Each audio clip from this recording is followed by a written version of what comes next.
Nervous Ilias ভাই যে ঘোড়ায় মাঝে মাঝে ত্রিমুখী লড়াই বাইধা যাইতে পারে। কি দায়িত্ব দিছে? জাতীয় নাগরিক পার্টির খুবই গুরুত্বপূর্ণ একটা পদে যিনি বসে আছেন, ছাত্রদল এবং ছাত্র শিবিরের ভাইদেরকে যৌথভাবে মানে মিল্লা গ্রুপ ওয়াইজ মাইরের আহ্বান জানাইছে সাংবাদিক ইলিয়াস। এনসিপির দক্ষিণাঞ্চলের মুখ্য সংগঠক হাসনাত আবদুল্লাহকে গ্রেফতার করেছে পুলিশ। রোববার ভোরে সিলেটের জালালাবাদ থানার আউশা এলাকা থেকে তাকে গ্রেফতার করা হয়। বিষয়টি নিশ্চিত করে এসএমপির এডিসি মিডিয়া। হাসনাত আবদুল্লাহর বক্তব্য অত্যন্ত হাস্যকর ও অপরিপক্ক গল্পের সম্ভার বলে জানিয়েছে সেনা সদর।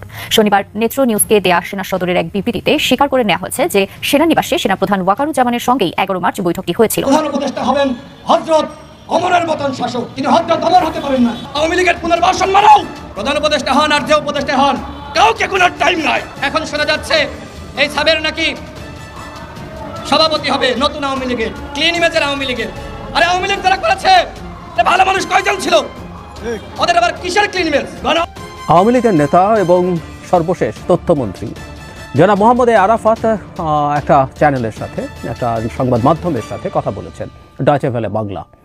সেখানে তিনি আওয়ামী লীগের আগামী নির্বাচনে পার্টিসিপেট করা নিয়ে একটা কথা বলেছেন। আমি সেটা নিয়ে মূলত আলোচনা করতে চাই।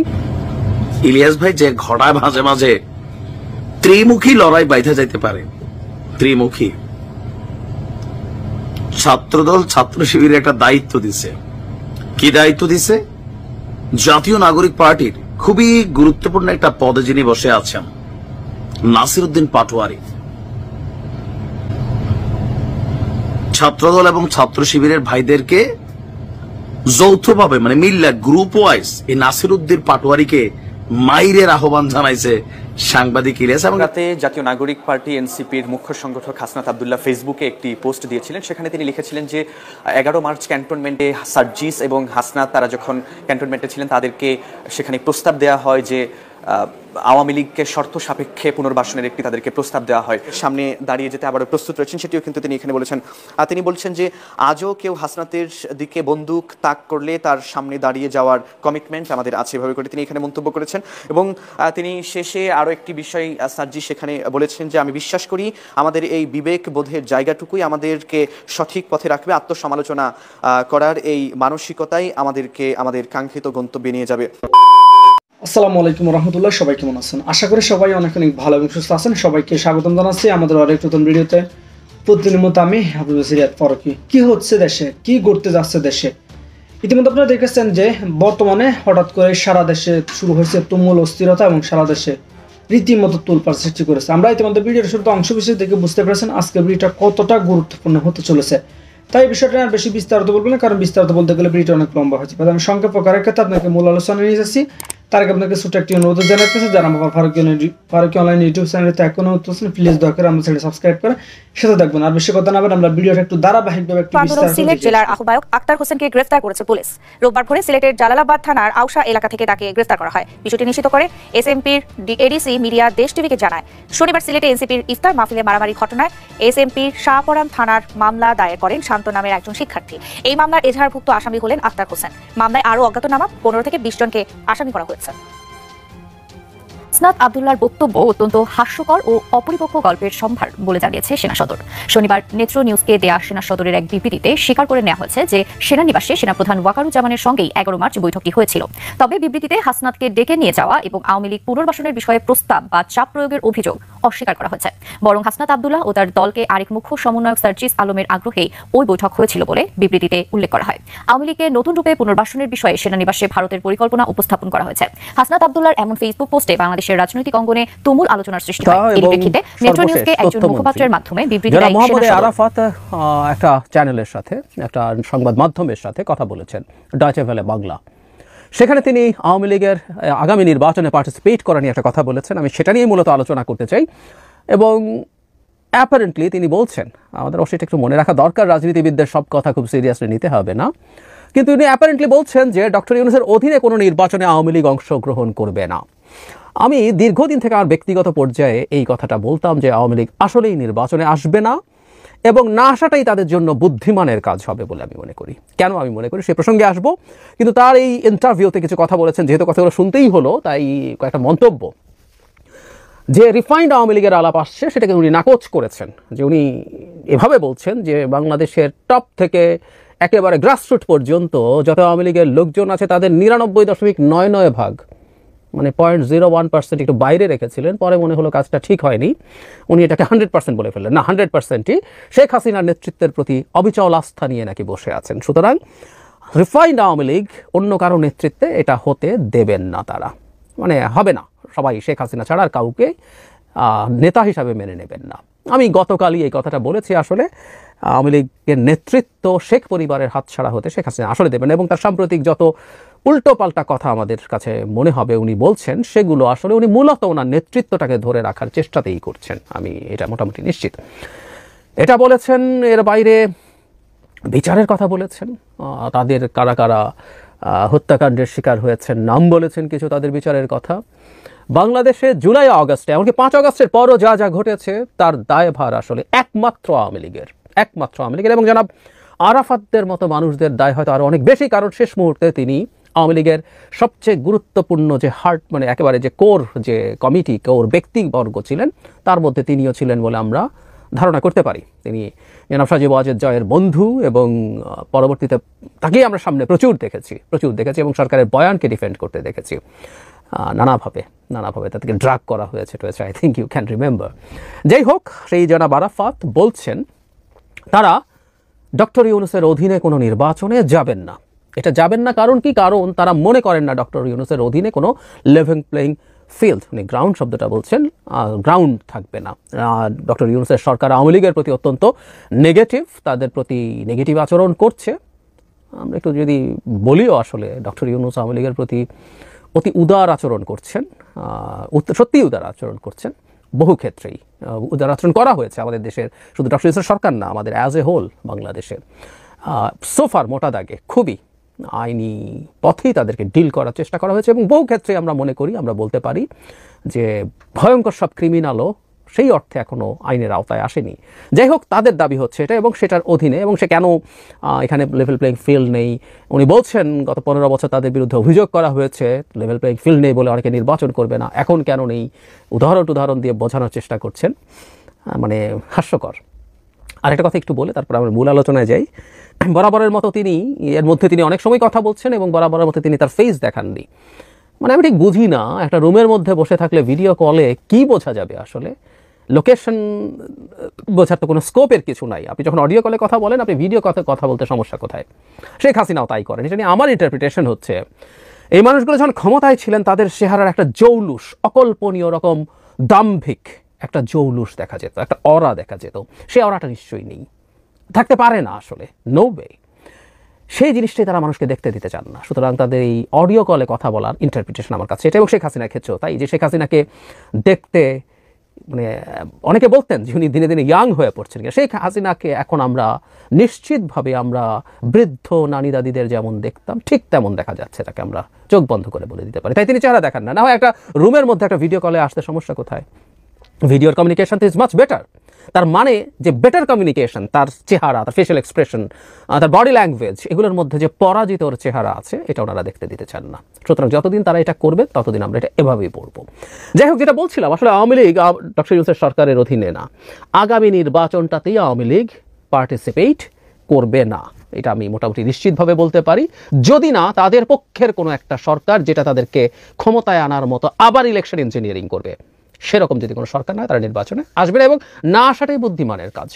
যদি এমন হতো যে একটা তাদের যে খোয়াব আছে যে একটা ডক্টর ইউনূস সরকারকে সরিয়ে তাদের পক্ষে কোনো একটা 1-11 টাইপ কিছু, মানে বেসামরিক মুখোশের সামরিক শাসন বা সরাসরি সামরিক শাসন এসে একটা ম্যানিপুলেটেড ইলেকশন করে তাদেরকে আবার ক্ষমতায় বসাবে, সেটা হলে তারা আসবে। এর বাইরে কেউ না। ইভেন ডক্টর ইউনূস সরে গিয়ে যদি ডিফারেন্ট কোনো জেনুইন একটা কেয়ারটেকার বা একটা জেনুইন নিউট্রাল সরকার আসে, তার অধীনেও তারা নির্বাচন করবে না। কেন? আওয়ামী লীগের এখনও মোটা দাগে 20%-এর মতো ভোট আছে বলে আমি মনে করি। অঙ্কটা ছোট না, বেশ বড়। ইভেন 15%ও যদি হয়, still it's a very huge number. এখন সমস্যাটা হচ্ছে, আমরা তো প্রপোর্শনাল রিপ্রেজেন্টেশন ভোটের কথা বলছি না, যদিও জামায়াত বলছে, জামায়াত তার নিজের হিসেবে বলছে, এবং সেই হিসেবে যদি এটা সঠিক হয়, এখানে একটু বলে রাখি যে জামায়াত নিজেও আমাদের এক্সিস্টিং যে সিস্টেম, আমরা এফপিটিপি বলি, ফার্স্ট পাস্ট দ্য পোস্ট, এই যে সিস্টেম, যিনি 1 ভোটও বেশি পেয়ে যাবেন কারো কাছ থেকে তিনি জিতে যাবেন, এই সিস্টেমে জামায়াত খুব ভালো করবে না বলেই তারা হয়তো ভাবতে, ধরুন আমরা গ্রসলি যদি বলি, তারা 10% ভোট পাবেন, আমি জানি না, অনেকে হয়তো এর কয়েক গুণ পাবেন ভাবছেন, তো তাতে হয়তো তারা সিটের হিসাবে হাতে গোনা 2, 3, 4, 5টা সিট পেতে পারেন, 8-10টা পেতে পারেন, 15টা পেতে পারেন। কিন্তু 10% ভোট যদি প্রপোর্শনাল রিপ্রেজেন্টেশন হয় সেক্ষেত্রে 30টা সিট পেয়ে যান। 15টাও যদি ধরি এমনি পেতেন, দ্বিগুণ পাচ্ছেন।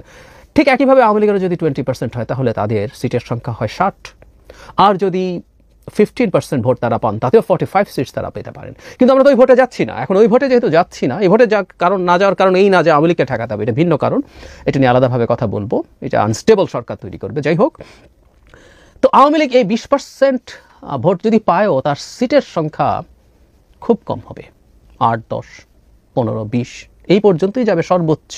তাও যাবে কিনা সন্দেহ আছে।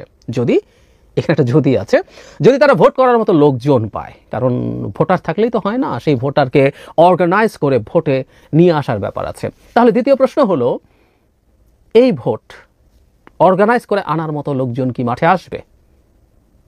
কোনোভাবে আসবে? পালিয়েই আছে সব। আওয়ামী লীগের দ্বিতীয়, তৃতীয় টিয়ারের নেতারাও সব ভারতে পালিয়ে আছে। বিবিসি বাংলা একটা রিপোর্ট করেছিল, এটা নিয়ে আলাপ করেছে এখানে। অন্তত 1000 নেতা, জেলা এবং উপজেলা পর্যায়ের প্রেসিডেন্ট, সেক্রেটারি, এই লেভেলের লোকজন, মানে একেবারে ওপরের দিকের এক্স এমপি 70-80 জন এরকম।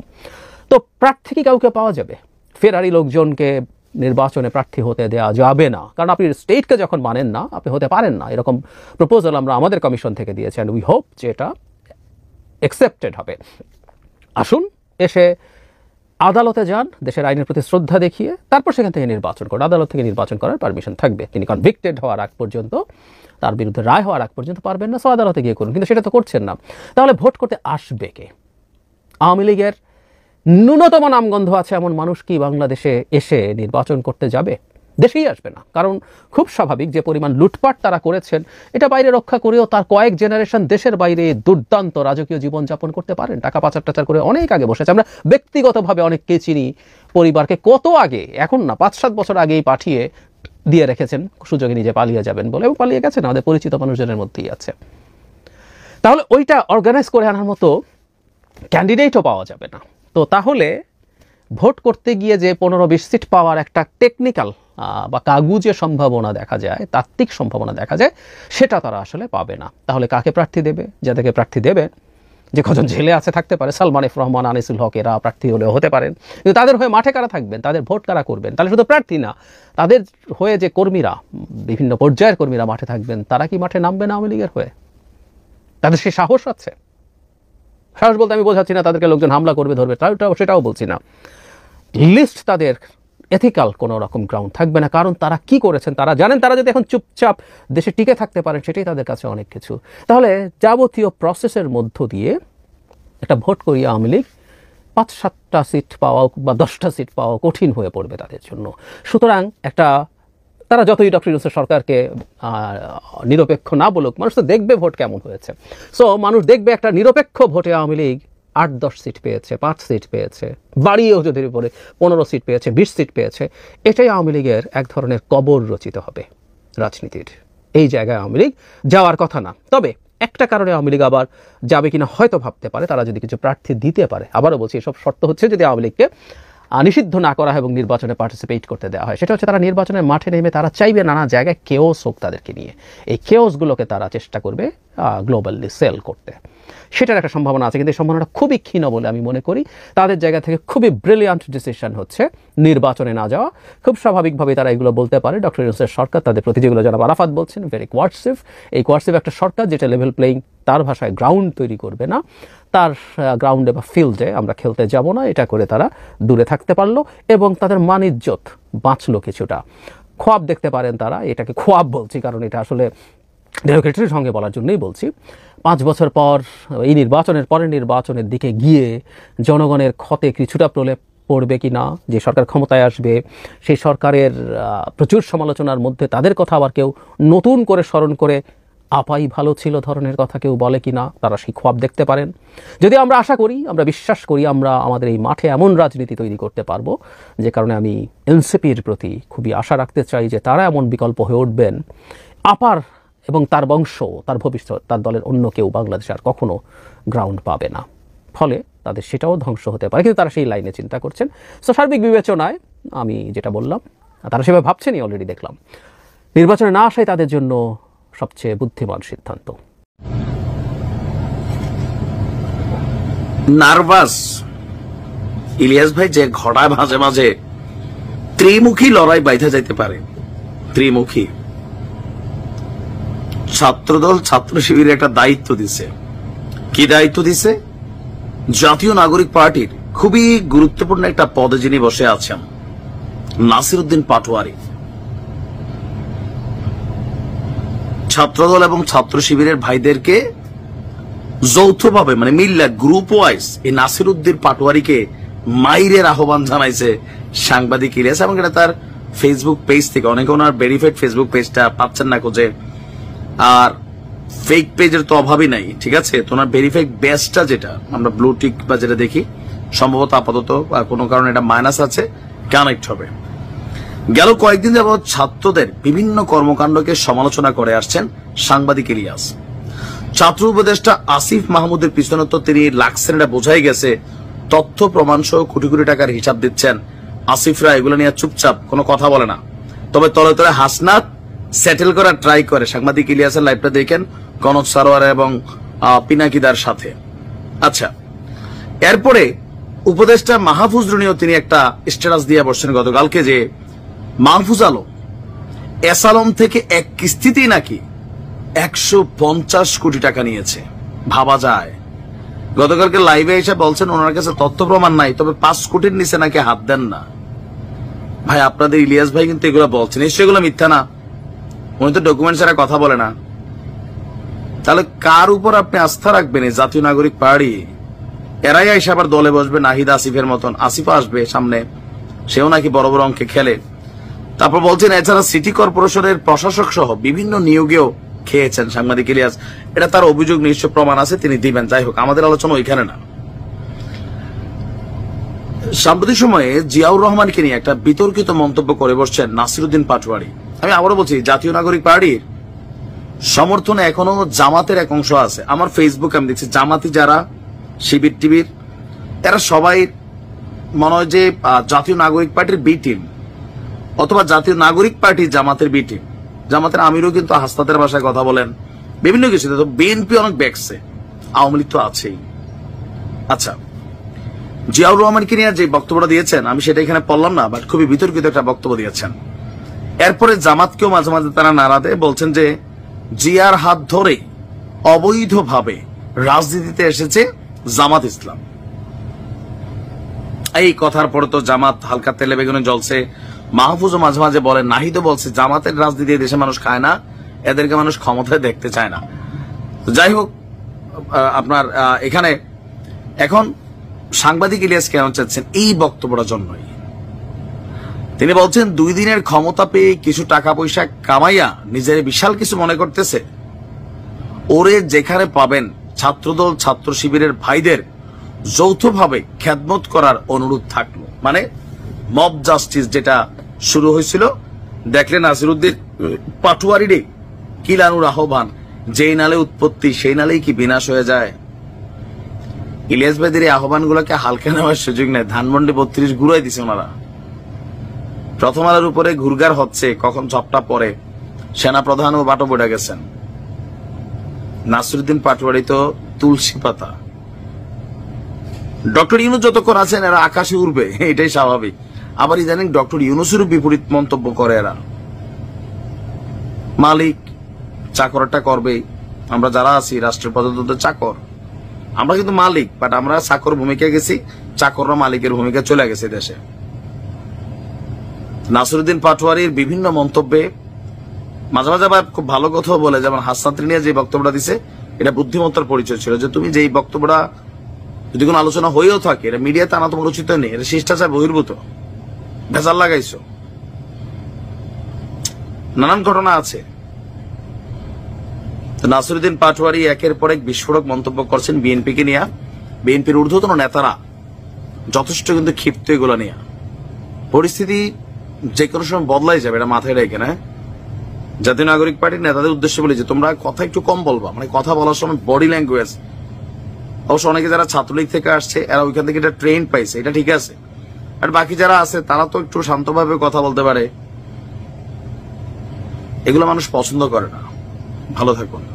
গত শুক্রবার রাতে জাতীয় নাগরিক পার্টি এনসিপির মুখ্য সংগঠক হাসনাত আব্দুল্লাহ ফেসবুকে একটি পোস্ট দিয়েছিলেন। সেখানে তিনি লিখেছিলেন যে 11 মার্চ ক্যান্টনমেন্টে সার্জিস এবং হাসনাত তারা যখন ক্যান্টনমেন্টে ছিলেন তাদেরকে সেখানে প্রস্তাব দেওয়া হয় যে আওয়ামী লীগকে শর্ত সাপেক্ষে পুনর্বাসনের একটি তাদেরকে প্রস্তাব দেওয়া হয়, যেখানে সাবের হোসেন চৌধুরী কিংবা শিরিন শারমিন চৌধুরী যাদেরকে নেতৃত্বে নিয়ে এসে আওয়ামী লীগকে আবার পুনর্বাসনের একটা সুযোগ সৃষ্টির একটা তাদেরকে প্রস্তাব দেওয়া হয়েছিল। তো সেখানে হাসনাত আব্দুল্লাহ আরও লিখেছিলেন যাতে আমাদেরকে আরও বলা হয় রিফাইন্ড আওয়ামী লীগ যাদের দিয়ে করা হবে তারা এপ্রিল মে থেকে শেখ পরিবারের অপরাধ স্বীকার করবে, হাসিনাকে অস্বীকার করবে এবং তারা বঙ্গবন্ধুর আওয়ামী লীগ করবে এমন প্রতিশ্রুতি দিয়ে জনগণের সামনে হাজির হবে। এমন একটি ফেসবুক পোস্ট দিয়ে যখন পোস্ট দিল হাসনাত আব্দুল্লাহ, এরপরই কিন্তু আমরা দেখেছি যে সামাজিক যোগাযোগ মাধ্যম থেকে শুরু করে রাজনৈতিক মাঠ কিন্তু একেবারে উত্তপ্ত হয়ে ওঠে।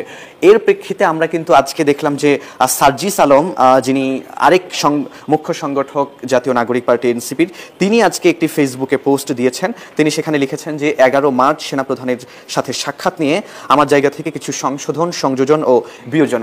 তিনি কিন্তু মানে যা ঘটনা সেখানে ঘটেছে সেই ঘটনা তিনিও তুলে ধরেছেন, সার্জিস আলমও একই ঘটনা তুলে ধরেছেন, কিন্তু তিনি ভিন্ন ভাষায় সেটিকে এখানে লিখেছেন। অর্থাৎ হাসনাত আব্দুল্লাহ যেভাবে একটু কড়া ভাষায় বলেছিলেন সেই জায়গাটিকে কিন্তু একটু নরম স্বরে কিন্তু এখানে আমরা দেখছি যে সার্জিস আলম তিনি কিন্তু ফেসবুকে পোস্ট দিয়েছেন। আমরা সার্জিস আলমের পোস্ট যদি একটু পড়ার চেষ্টা করি, সেখানে তিনি বলেছেন যে মানুষ হিসেবে যে কোনো ব্যক্তি বা ব্যক্তির অভিমতকে এক একজন এক একভাবে অবজার্ভ করে। হাসনাত সেদিন তার জায়গা থেকে যেভাবে সেনাপ্রধানের বক্তব্য অবজার্ভ ও রিসিভ করেছে এবং ফেসবুকে লিখেছে আমার ক্ষেত্রে কিছুটা দ্বিমত পোষণ করছি, তিনি কিন্তু এভাবে করেই লিখেছেন। এরপরে আমরা যদি দেখি যে সার্জিস আলম তিনি আরও লিখেছেন যে আমার জায়গা থেকে আমি সেদিনের বক্তব্যকে সরাসরি প্রস্তাব দেওয়ার আঙ্গিকে দেখি না। যেখানে আমরা দেখেছি যে হাসনাত আব্দুল্লাহ সেটিকে প্রস্তাব বলেছে, সেখানে সার্জিস আলম কিন্তু তার পোস্টে বলছেন যে আমি এটিকে সরাসরি অভিমত প্রকাশের মতো করে দেখি। এবং তিনি আরও এখানে লিখেছেন যে অভিমত প্রকাশ এবং প্রস্তাব দেওয়া দুটি বিষয়ের মধ্যে পার্থক্য রয়েছে, যদিও পূর্বের তুলনায় সেদিন সেনাপ্রধান অনেকটা ফেড ফরওয়ার্ড ভাষায় কথা বলেছিলেন। পাশাপাশি রিফাইন্ড আওয়ামী লীগের জন্য চাপ দেওয়ার যে বিষয়টি এসেছে সেখানে চাপ দেওয়া হয়েছে এমনটি আমার কাছে মনে হয়নি, এটি সার্জিস আলম বলছেন। এবং তিনি আরও বলছেন যে এবং রিফাইন্ড আওয়ামী লীগ না আসলে দীর্ঘমেয়াদী দেশের পরিস্থিতি এবং রাজনৈতিক দলগুলোর মধ্যে যে সমস্যার সৃষ্টি হবে সেটি তিনি আত্মবিশ্বাসের সাথে বলেছিলেন, সেটি কিন্তু এখানে তিনি লিখেছেন। এবং আমরা যদি আরেকটু দেখি হাসনাত আব্দুল্লাহর এই বক্তব্যকে তিনি কোট করে বলেছেন যে রিফাইন্ড আওয়ামী লীগ, সাবের হোসেন, শিরিন শারমিন চৌধুরী, সোহেল তাজ এসব নিয়ে কথা হয়েছিল। আওয়ামী লীগ ফিরে আসবে কিনা, এই ইলেকশনে আওয়ামী লীগ থাকলে কি হবে না হবে, আওয়ামী লীগ এই ইলেকশন না করলে কবে ফিরে আসতে পারবে কিংবা আদৌ ফিরে আসতে পারবে কিনা, এসব বিষয় নিয়ে কথা হয়েছিল।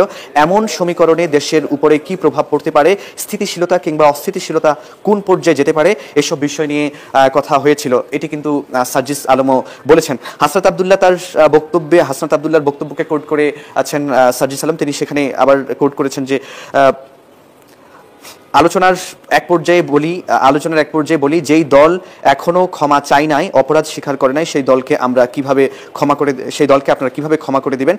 এখানে হাসনাত আব্দুল্লাহ যেই কথাটি লিখেছেন সেটি কিন্তু সার্জিসও এখানে লিখেছেন এবং তিনি তার সেই ভাষাটিকে অন্যভাবে বলতে গিয়ে তিনি সার্জিস এখানে বলেছেন যে এই কনভারসেশনটা হয়েছে এটা সত্য, কিন্তু আমাদের রুমে বসে হওয়া কনভারসেশন হঠাৎ এককভাবে শেষ করে যখন সেনাপ্রধান উঠে দাঁড়ালেন এবং রুম থেকে কথা বলতে বলতে বের হয়ে এসে যখন আমরা গাড়িতে করে ফিরবো তার পূর্বে বিদায় নেওয়ার সময় দাঁড়িয়ে দাঁড়িয়ে এই কনভারসেশন হয়েছে। সেনাপ্রধান রেগে যাওয়ার সুরে এই কথা বলেছেন বলে আমার মনে হয়নি এবং বয়সে তুলনামূলক বেশি সিনিয়র ডিজাইন, এলিগেন্স, বিউটি, সেরা পণ্য সবার জন্য জেভিকো। যে কেউই আসলে জুনিয়রদেরকে যেভাবে অভিজ্ঞতার ভারে কথা বলার কথা সেভাবেই নাকি সেনাপ্রধান তাদেরকে সেদিন বলেছিলেন, সেটি কিন্তু এখানে সার্জিস আলম সেভাবে করে এখানে উপস্থাপন করেছেন। আমরা আরেকটি বিষয় দেখব যে এরপরই হাসনাতের সেই পোস্টের পরে যখন সামাজিক যোগাযোগ মাধ্যমে হাসনাত না ওয়াকার এরকম ফেসবুক পোস্ট কিংবা স্লোগানও আমরা শুনেছি, এই ন্যারেটিভ এবং স্লোগানকে আমি প্রত্যাশা করি না, সেটি কিন্তু এখানে আজকে সার্জিস আলম তার ফেসবুক পোস্টে লিখেছেন।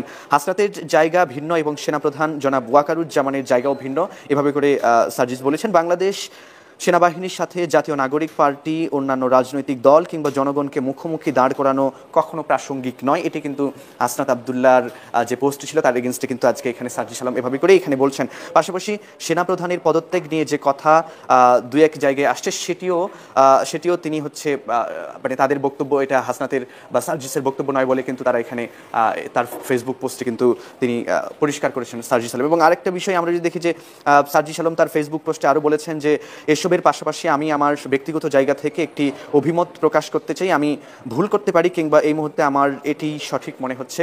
তিনি যেই মন্তব্যটি পর্যায়ে করেছেন যে অন্তর্বর্তীকালীন সরকারের সময়ে দেশের সার্বিক পরিস্থিতি নিয়ে বাংলাদেশ সেনাবাহিনীর সাথে অন্যান্য রাজনৈতিক দলগুলোর কেউ না কেউ যোগাযোগ রক্ষা করে সেই প্রাইভেসি তারা বজায় রাখে। আমাদের সাথে সেনাপ্রধানের যে বিষয়গুলো নিয়ে কথা হয়েছে সেগুলোর সাথে আমাদের সরাসরি দ্বিমত থাকলেও আমরা সেগুলো নিয়ে আমাদের দলের ফোরামে বিস্তারিত আলোচনা করতে পারতাম, সিদ্ধান্ত নিতে পারতাম, সেই অনুযায়ী কর্মসূচি বাস্তবায়ন করতে পারতাম কিংবা অন্যান্য রাজনৈতিক দলগুলোর সাথে আলোচনার মাধ্যমে ঐক্যবদ্ধ সিদ্ধান্ত গ্রহণ করে আওয়ামী লীগের যে কোনো ভার্সনের বিরুদ্ধে এখনকার মতোই রাজপথে নামতে পারতাম। অথবা অন্য রাজনৈতিক দলগুলো সরাসরি আমাদের সাথে ঐক্যমত্য না পৌঁছালে আমরা শুধুমাত্র আমাদের দলের পক্ষ থেকে এই দাবি নিয়ে রাজপথে নামতে পারতাম। এভাবে করে কিন্তু সার্জিস আলম আরেকটি মন্তব্য করেছেন। কিন্তু তিনি বলছেন আবার যে কিন্তু যেভাবে এই কথাগুলো ফেসবুক স্ট্যাটাসের মাধ্যমে এসেছে, অর্থাৎ হাসনাতের স্ট্যাটাসকে তিনি এখানে বুঝিয়েছেন, এই প্রক্রিয়াটি আমার কাছে সমীচীন মনে হয়নি। হাসনাতের সেই ভাষা কিংবা যেভাবে করে তিনি ফেসবুকে তুলে ধরেছেন সেটিকে সার্জিস আলম সমীচীন মনে করেননি। এবং তিনি আরও একটি বিষয় লিখেছেন যে আমরা দেখছি যে তিনি বলছেন যে আমার এই বক্তব্যে আমার সহযোদ্ধা হাসনাতের বক্তব্যের সাথে বেশ কিছু ক্ষেত্রে দ্বিমত এসেছে। এটার জন্যে অনেকে আমার সমালোচনা করতে পারেন কিংবা আমি বিশ্বাস করি আমাদের ব্যক্তিত্ব স্রোতে গা না ভাসিয়ে মানে তিনি গা না ভাসানোর কথাই কিন্তু এখানে আসলে বলছেন। আরেকটা বিষয় তিনি এখানে বলেছেন যে তারা যেভাবে করে বন্দুকের নলের সামনে দাঁড়িয়েছিল জুলাই গণ অভ্যুত্থানে, ঠিক একইভাবে এখনও কিন্তু তারা সেই সার্জিসের কিছু হলে কিংবা হাসনাতের কারো কিছু হলে তারা কিন্তু এখনও সেভাবে করে বাংলাদেশের স্বার্থে তারা বন্দুকের সামনে দাঁড়িয়ে যেতে আবারও প্রস্তুত রয়েছেন, সেটিও কিন্তু তিনি এখানে বলেছেন। তিনি বলছেন যে আজও কেউ হাসনাতের দিকে বন্দুক তাক করলে তার সামনে দাঁড়িয়ে যাওয়ার কমিটমেন্ট আমাদের আছে, এভাবে করে তিনি এখানে মন্তব্য করেছেন। এবং তিনি শেষে আরও একটি বিষয় সার্জিস সেখানে বলেছেন যে আমি বিশ্বাস করি আমাদের এই বিবেক বোধের জায়গাটুকুই আমাদেরকে সঠিক পথে রাখবে, আত্মসমালোচনা করার এই মানসিকতাই আমাদেরকে আমাদের কাঙ্ক্ষিত গন্তব্যে নিয়ে যাবে। তিনি একটা বিষয় খুব ক্লিয়ার করে এখানে বলেছেন যে সেনাপ্রধান জেনারেল ওয়াকারুজ্জামানের সঙ্গে তাদের যে সেদিন কথা হয়েছিল সেই কথার প্রেক্ষিতে যেখানে আমরা দেখলাম যে হাসনাত আব্দুল্লাহ যিনি মন্তব্য করেছেন বা ফেসবুক পোস্টে লিখেছেন যে তাদেরকে প্রস্তাব দেওয়া হয়েছিল, আর আজকে সার্জিস আলম সেটিকে বলছেন যে সেটিকে অন্য ভাষায় একটু নরমভাবে তিনি যেখানে বলেছেন। এবং দুজনের বক্তব্যে কিন্তু পোস্টে কিন্তু একটা বিষয় স্পষ্ট যে তারা বলছেন যে আওয়ামী লীগ যে কোনো ভার্সনে আসুক না কেন, আসার চেষ্টা করুক না কেন, সেটি তারা কখনোই মেনে নিবে না। কারণ তারা উল্লেখ করছেন যে জুলাই গণ অভ্যুত্থানে যেভাবে করে গণহত্যা চালিয়েছে, বিগত 16 বছর যেভাবে করে গণতন্ত্রকে হত্যা করা হয়েছে, সেই বিষয়গুলোকে কিন্তু তারা তুলে ধরছেন এবং বলছেন যে তারা একেবারে যেভাবে করে কোট আনকোট করে আমি যদি এখানে বলি যে জুলাই গণহত্যা, বিডিআর গণহত্যা, শাপলা চত্বরের হত্যাকাণ্ড ঘটানো আওয়ামী লীগের যে কোনো ভার্সনের বাংলাদেশের রাজনীতিতে আসার বিরুদ্ধে আমাদের লড়াই অব্যাহত থাকবে। এভাবে করে কিন্তু সার্জিস আলম তার ফেসবুক পোস্ট আজকে শেষ করেছেন। প্রধান উপদেষ্টা হবেন হযরত ওমরের মতন শাসক, তিনি হযরত ওমর হতে পারেন না। আওয়ামী লীগের পুনর্বাসন মানাও, প্রধান উপদেষ্টা হন আর যে উপদেষ্টা হন, কাউকে কোনো টাইম নাই। এখন শোনা যাচ্ছে এই সাবের নাকি সভাপতি হবে নতুন আওয়ামী লীগের, ক্লিন ইমেজের আওয়ামী লীগের। আরে আওয়ামী লীগ যারা করেছে ভালো মানুষ কয়জন ছিল? ওদের আবার কিসের ক্লিন ইমেজ? গণহত্যার বিচার শেষ হওয়ার আগে যতই ক্লিন ইমেজ হোক আর যে ইমেজ হোক, বাংলার মাটিতে আওয়ামী লীগের নামে কেউ রাজনীতি করতে পারবে না। কথা ক্লিয়ার। প্রধান উপদেষ্টা হন আর যে উপদেষ্টা হন, কাউকে কোনো টাইম নাই। আওয়ামী লীগের পুনর্বাসন যেই করতে আসবে জনগণ তাকে প্রতিহত করবে। আমার ভাই জীবন দিয়েছে, রক্ত দিয়েছে, আর তোমরা এখন এই অবিপ্লবী সুশীল উপদেষ্টারা আওয়ামী লীগের পুনর্বাসন মানাও। এইসব পুনর্বাসন করতে দেওয়া যাবে না বন্ধুগণ। নির্বাচন নিয়ে তালবাহানা করলে জনগণ মানবে না। সংস্কারের 1 নম্বর উপাদান হলো নির্বাচন। সেই নির্বাচনের কথা আসলেই উপদেষ্টাদের মুখ কালা হয়ে যায়, একদম ফ্যাকাশে হয়ে যায়। তারা ক্ষমতার লোভে পড়েছে, তারা মনে করছে যে ক্ষমতায় যতদিন থাকা যায় ধানাই পানাই করে, ওই ধানাই পানাই করে কিন্তু ফখরুদ্দিন মঈনুদ্দিন ক্ষমতায় থাকার চেষ্টা করেছিল। দেখবেন যে ফখরুদ্দিন মঈনুদ্দিনের 1 বছর কোনো সমালোচনা ছিল না, সবাই মাথায় তুলে নাচতেছিল।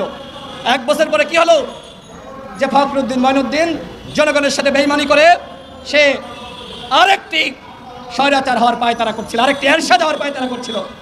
বাংলাদেশের জনগণ উচিত শিক্ষা দিয়েছে, ওরা পালিয়েছে। সুতরাং এই উপদেষ্টা পরিষদের যারা আওয়ামী লীগের পুনর্বাসন করতে চান তারা ফখরুদ্দিন মঈনুদ্দিনকে দেখে শিক্ষা নেন। ক্ষমতা কখনোই কুক্ষিগত করে ধরে রাখা যায় না। শেখ হাসিনার কাছ থেকে শিক্ষা নেন। ওই আওয়ামী লীগের স্টাইলে যদি আমরা রাজনীতি করতে চাই, আমাদের পতন আওয়ামী লীগের মতন হবে। আমরা সেই ধরনের রাজনীতি বাংলাদেশে চাই না।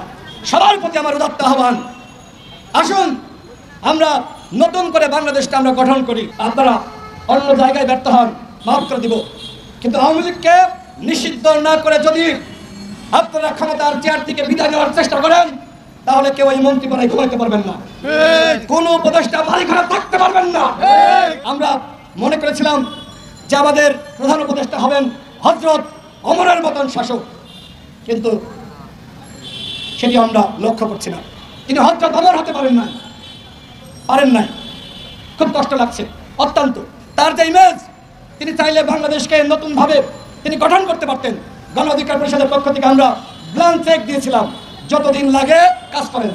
কিন্তু এখন বাধ্য হয়ে বলছি নির্বাচন দেন। দেখেন এই যে এখন আমাদের সেনাবাহিনীকে জনগণের মুখোমুখি দাঁড় করানোর ষড়যন্ত্র চলছে, এই অভ্যুত্থানে সেনাবাহিনীর ভূমিকা নয়। সেনাবাহিনী যদি ভূমিকা না রাখতো, কোনো অভ্যুত্থান বাংলাদেশে হতো না। যখন সেনাবাহিনীর বন্দুকের নল ওই আওয়ামী লীগের দিকে, ফ্যাসিস্ট পুলিশের দিকে তাক করেছে, তখনই হাসিনা পালিয়ে যেতে বাধ্য হয়েছে। সুতরাং সেনাবাহিনীকে জনগণের মুখোমুখি দাঁড় করানো, সেনাবাহিনীকে বিতর্কিত করা, চেষ্টা করি সারা দেশে যে পরিস্থিতি চলছে তারই ধারাবাহিকতা যে ভিডিওগুলো সামাজিক যোগাযোগ মাধ্যম আমরা পাই, সেগুলো আপনার মাঝে বিভিন্নভাবে মানে তুলে ধরার চেষ্টা করি। এখানে আমাদের ব্যক্তিগত কোনো মতামত নাই। অবশ্যই ভালো লাগবে, অবশ্যই শেয়ার করে দেবেন। চ্যানেল নতুন থাকলে চ্যানেল সাবস্ক্রাইব করে সাথে থাকবে। এরকম ফান চলো করতে সবার আগে পেতে। ধন্যবাদ সবাইকে, আল্লাহ হাফেজ।